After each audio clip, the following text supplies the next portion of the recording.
আমরা এখানে দুঃখ ভারাক্রান্ত হৃদয় নিয়ে আমাদের মাদারীপুর জেলা আওয়ামী লীগের অন্যতম সদস্য, একসময় রাজশাহী বিশ্ববিদ্যালয় ছাত্র সংসদের ক্রীড়া সম্পাদক, বাংলাদেশ কৃষক লীগের কেন্দ্রীয় কমিটির সাবেক সাংগঠনিক সম্পাদক শাকির রহমান সোহাগের জানাজায় আমরা সমবেত হয়েছি। এই অপরিণত বয়সে সোহাগ তালুকদার চলে যাবে, যার বয়স হয়েছিল মাত্র 60 বছর। এই বয়সে চলে গিয়ে সে শুধু একটি পরিবারই ক্ষতিগ্রস্ত হয়নি, আমরা জাতির ক্ষতিগ্রস্ত হয়েছে। তার মতো একজন রাজনীতিবিদ, রাজনৈতিক কর্মী, যিনি রাজনৈতিক সমীকরণ মেলাতে পারছেন, যিনি রাজনৈতিক চিন্তা চেতনার দিক থেকে তার গুণাবলী বলতে গেলে অনেক বলতে হবে। শুধু এইটুকু বলবো যে তার রাজনৈতিক গুণাবলী অনেক ছিল।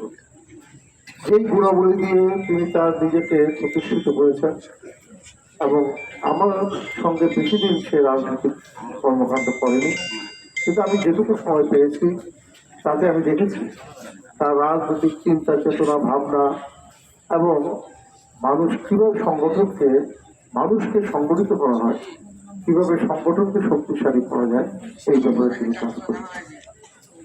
আমরা এই পৃথিবীতে একদিন এসেছি, একদিন চলে যাব।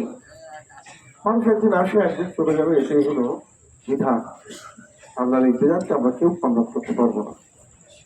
আমি আজকে আপনাদের সামনে শুধু হাজির হয়েছি যে স্কুলে আমি মন্ত্রী থাকতে সব আমাকে নিয়ে এসেছে।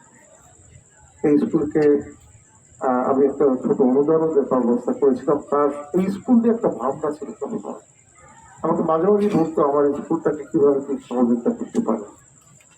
এইটা আমি সরাসরি দেখেছি স্কুলের প্রতি তার ভালোবাসা।